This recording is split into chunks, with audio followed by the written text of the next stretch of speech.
We have 20 more seconds, but I'm going to use my cues in the room that we're starting to talk, so it must mean that we have all of our questions finished. We're going to go ahead and do some sharing out. I'm not going to ask that all of you do this. If we had more time, I would have you compare your questions at your tables and then come up with what you thought was the best out of the group. But we're just going to share out some of these examples. So if we had the headline, Dallas nurse free of the Ebola virus, how could we potentially turn that into a question that would be the focus of a project for our students in a classroom?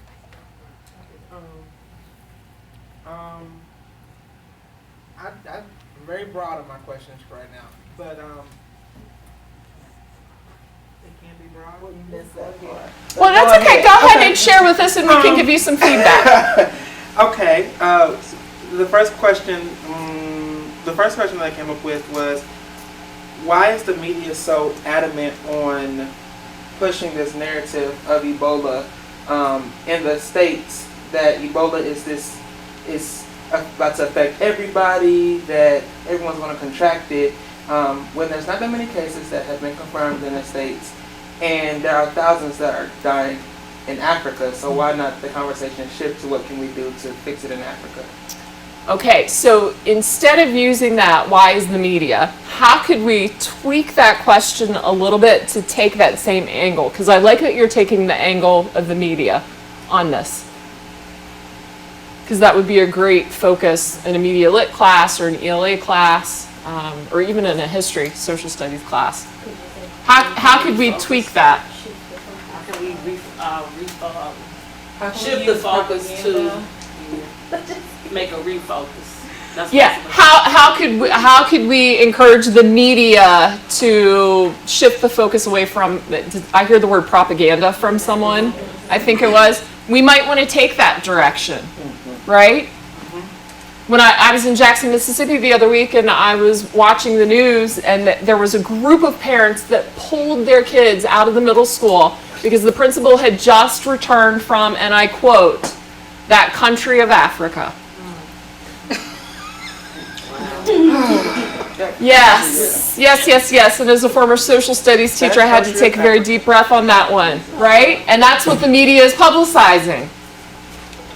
So we could take the media focus. What would be another focus that we could take with this particular topic? Mine might be crazy, but how can we create an antidote for the Ebola virus? Not crazy at all.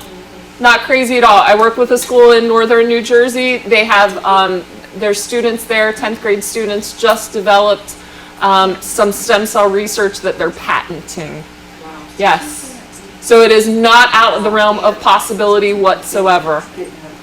Well, what about, because I was reading, it came from the food they were eating. Mm-hmm. So they were saying, though, that, so I'm assuming, again, assumptions, that is something that they need, like FDA guidelines or refrigeration, cooking temperatures, cooking equipment, things like that. So how can we maybe encourage a good FDA, because ours is horrible too, but better. You know, how can we encourage an FDA or proper refrigeration, proper cooking, proper handling, the meat handling of the. Yeah, so it could be how could we develop a better food handling system within those African nations that are affected by the Ebola virus? That could be a shift that we would take. Or how does water shortage affect? Yeah, that's what I'm talking about, the clean water condition. Yeah, so instead of saying how does it affect, because then that really would become one of our need to know questions. You would say how can you determine if? How could we ensure more people in Africa receive clean water? But I was talking about Ebola, right. Because they said it's related to cleanliness around the back. So there are a lot of different ways that we could go with that one. All right, I have you for another 25 minutes, and we have a couple more things to do. I'm going to make sure that we get with that. Why don't we skip down to this last one with the heroin for the essence of time here? I had a good one in the middle, though. Do you want to hear it real quick? Sure. Okay. How is the Friends of SCPA Ponzi scheme like the Friends of Euler scheme? So now More of what a we're doing is research we're just comparing. That's more of a research. I like that you heard yourself say that question and pinpointed that it's more of a research question. I haven't figured out how to write these. That's okay. This is our first crack at this. We will get better. We will get better. You know, I might ask the question, how can we ensure that funding for whatever organization ends up in the right hands or something like that? Ooh, say that louder. That was really good. How can we design a plan to prevent the misuse of school funds? How can we design a plan to prevent the misuse of school funds? Very good. How can we design a Ponzi scheme to funnel money to Mr. Henson? It actually works. We're not going to talk about the ethical nature of that one, but it actually works. It's a very good question. A very good question. All right, very quickly, the last one with the heroin task force at a crossroads now. What could we use as a question for that? How can we create programs for people and their families who are addicted to heroin? I guess it seems like it needs to be more longer lasting programs than just a quick in and out rehab. So we're trying to develop a more effective program for heroin users. Long-term. Okay, long-term effectiveness. And then we could ask the question, so what determines effectiveness? You know, how do we ensure that something's effective? How can we track these heroin users? There are all sorts of inquiry questions that could come out of that. So I know that this is kind of your first crash course on these questions, and we can delve more into these later. But I want to say this much. What typically happens is this. You start to think in driving questions after a while in your daily life. You're stuck in traffic. And I was on 271 South. I was getting off because I came here a little bit early to make sure that I could find the place, and then I decided that I was it 275? Can you tell it's my first venture into Cincinnati? So I'm going to go across the bridge into Kentucky to get something to eat, right? So I'm getting off the exit, and I realize I have to go across 4 lanes of traffic right there to get right on the right. And I thought, in a driving question, how could we make this interchange safer? I mean, really, it was a driving question. That was pretty good, especially for this evening. That was really good. And you know, as I'm walking down my own sidewalk at my house, you know, and I'm stepping, you know, around the dog do. I'm thinking, how can I get my neighbors to actually pick it up? It's a driving question. So I start to think in driving questions. And as you're confronted with problems, as you're confronted with challenges, those boys in that very first video that created that rapid packing container, they looked at a cardboard box and they said, how can I reduce the amount of cardboard that I used? How can I make it more environmentally friendly? How can I make it faster? Yeah. They looked at a cardboard box, and that's what they came up with. And so my daughter that's in the 1st grade, my daughter that's in the 5th grade, those are the kinds of experiences that I want them to have. So I want them to be able to solve those kinds of problems. So I know that as we began today, or this afternoon, with all of the things that we were asking you to do, you know, we have some results that are in. And this is where Debbie takes back over. If you can pull up the Google. There it is. Okay. This is a little anticlimactic after all that other exciting stuff we were doing, but the whole idea here is that you get the results up on the board and everybody really wants to look at this.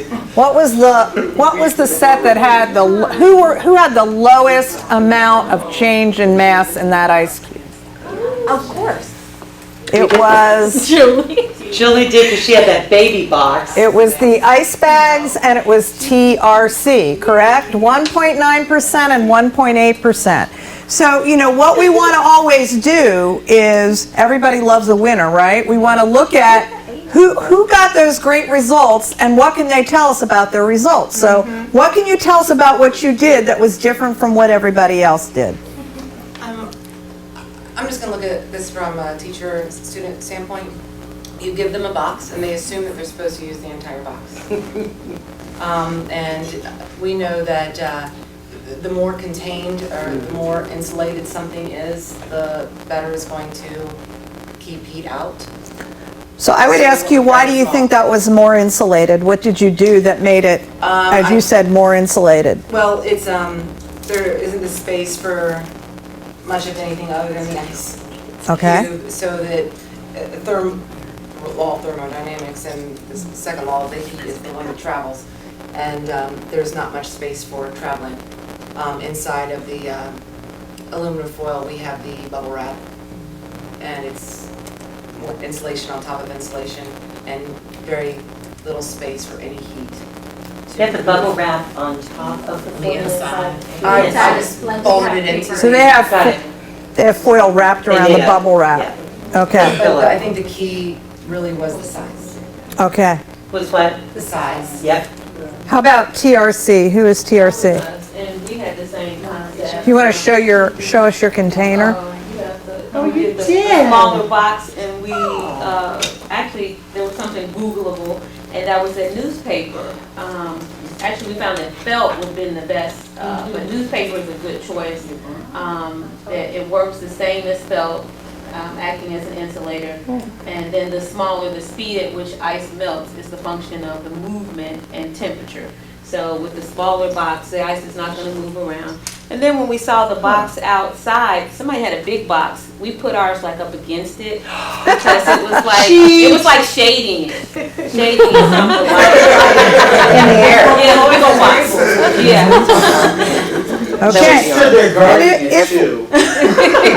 If we were outside, truly on a hot day, it might have changed our results some. So we did try, both Dana and I thought it was a little warmer out in the hallway, which is why we suggested that you go down and go out in the hallway.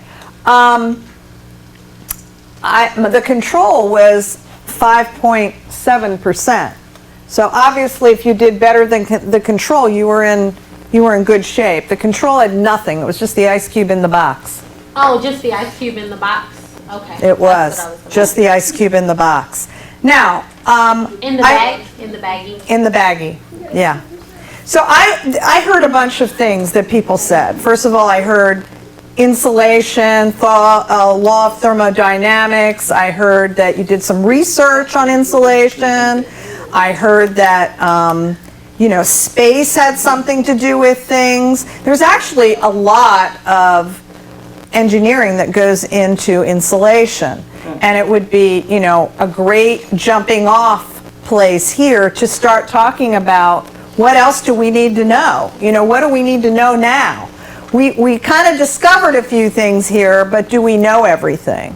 And what else would we need to know? And then maybe we would, if there was time, we don't have time today, we would actually send you back to the drawing board because everybody loves a challenge. And so now you saw how other people did it. If there was time, you could go back to the drawing board and take your own design and try and prove upon it. And that brings me to this next thing.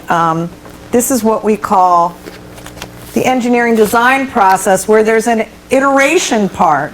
There's an ability to test out your design and then go back to the drawing board, because really that's what engineers do. Can I get you to? Thomas Yes, Edison, how many out times to each did you do table. that light bulb? I always thought like the knee replacement thing, that they figured out how to make a knee replacement and then they were done and they moved on to something else. Well, no. They're refining that knee. It's made up of a different material now. It moves in a different way. It has a different angle of ability. So, and this is what engineers do. They go back to the drawing board and they figure out a better way of doing this. So it's a great exercise for kids to see that why did one work better than another? I did this with a group of adults once, and they actually cheated by getting their boxes cold Like we were in this building and somebody knew that there were hot dogs in the freezer. And so they went and got all the hot dogs and put them in the box. And then when it was time to put the ice cube in, they took the hot dogs out and put the ice cube in. Now, we didn't tell them that they couldn't do that. So they did that and it worked. But the whole idea is that they learned something from that. So what did everybody else want to do? They wanted to somehow bring down the temperature of the box to begin with. So cheating isn't necessarily a bad thing. And in sometimes what you can do is you can even allow in the iteration part for people to send spies to other groups to see what they're doing and come back and discuss if it's going to be something worth trying to copy. But you're getting people thinking about what comes next. When we do SEAMS units, this could be a stepping stone to another larger challenge because it just kind of gets you started understanding a little bit about what variables went into making that particular design work. Yeah, so we can see that education is not the learning of facts, but of the training of the mind to think. So if we actually had more time, we started with that original Ice City challenge. If I were in the classroom, we would have used this as a scaffolding process to start you thinking about that and to refine, maybe work with some of the engineers that are there to where you could potentially move forward to actually complete that challenge within the classroom. Now, we would have had a lot more time. We would have had a lot more scaffolding. We probably would have had additional materials as well, and you probably would have done things differently. So there are lots of other things that we're still going to explore with project-based learning. This is just your first toe into the lake of PBL to see and test the waters. The good news is that I'm back in 2 weeks, so it's not like we have to wait 2 months, or maybe you're saying, oh, yeah, you're back in 2 weeks, Dana. That means that not because I know you all love me already, but because you're thinking, oh, that 4 to 7 session, been there, done that. Yes, I remember those days, teaching all day and then 4 to 7. So Debbie's just going to finish up with a little bit of additional information about the grant program. So, oh, yes, did you have a question, someone? No. We're good? You just sent some people over the edge. I did? But it's in 2 weeks? That week? The 11th? 11/11. That's in 2 weeks? Veterans Day, historically known as Armistice Day. 11/11 at 11 a.m. on 1918. So one of the things I really loved about today was that Dana showed that those two young people who are engineers who designed the new box, because really the whole purpose of the SEAMS project, it has multiple purposes, but really the end outcome is that we get kids to go into engineering or other STEM careers. We have to let them know what engineering is, though, because I know I probably couldn't tell you what an engineer did maybe 2 or 3 years ago. Well, I was just thinking about assessing this. I know you're doing a project-based assessment, but, is this, I don't know. I mean, I know they're thinking and I know they're discovering. We just go and we look for the standards that they've met, or we have the rubric. What is it? Well, you are really jumping far ahead. Right. But the very quick and the very short piece of this is, I always want to make sure that the project does not overtake the curriculum. That's a huge no-no. We don't want that to occur. The other piece of this is that there are many different ways in which we can assess it, but our formative assessments, the number of formative assessments that we are doing on a daily basis, multiple times a day, should really allow us to predict what that end summative assessment is going to be. And then if we're looking at the shift in the whole testing world itself, if you look at Smarter Balance, if you look at PARC, if you look at the performance-based tasks within those, especially within Smarter Balance, if you look at the new SATs, and if you look at the way the College Board is redefining all of their AP courses and how they're testing on that, the whole testing world is shifting completely to where it's all higher level blooms instead of that basic knowledge, fundamental knowledge. But I promise you we will dive into that, and I know that you guys don't want to stay until midnight to learn about that now, but that's my short answer. Okay. Back to SEAMS, let me just say a few things here. One of the end products or the end outcomes is that we are trying to get more students to think about engineering as a possibility. First of all, we as a general society don't really understand always what engineers do. I always love that scene in Apollo 13 where they're stuck out in outer space and the carbon dioxide starts to increase in the cabin and they do not know how to fix it. And they get all the engineers together down on Earth and they say, this is what they have up there, like a sock and this box and some tubing and scissors. How are we going to reduce the carbon dioxide content? And they rig something up based on what they have. And like, that is engineering. And to me, that is what we kind of get kids to do in many of the challenges that we create for them. It gets them thinking, it gets them coming up with solutions, it gets them looking at different ways to do things, so they try it once and they test it, and they do this iterative part where they go back and refine it. And you might have 6 groups, like we all had in here. Everybody designed their boxes differently. But the 2 groups that had the least amount of change in mass of their ice cubes, their designs are not very similar, but they had good results. So engineers, kids can come up with different solutions and still be right. It's a very powerful thing for students. The SEAMS grant, what we do is it's not for everybody. It's a pretty rigorous commitment. It's 2 summers. You get $6,000 each year for producing your units. You get 20 hours of course credit. You only have to pay for registration at UC, and then you get your 20 hours of course credit. You get lots of professional development, because along with the courses that you're taking, we also teach you about how to do challenge-based learning and engineering design process. Many of the things that Dana is talking about today, we give you a template to use in terms of how to actually go ahead and document that stuff. And if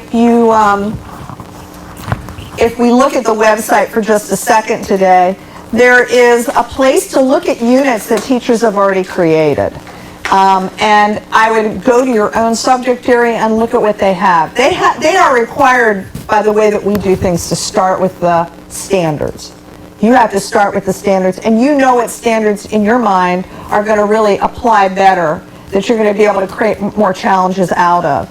And we also want you to look at where you think kids aren't really producing. Where are they not scoring well, because we think this is a superior way for kids to learn, because they are engaged.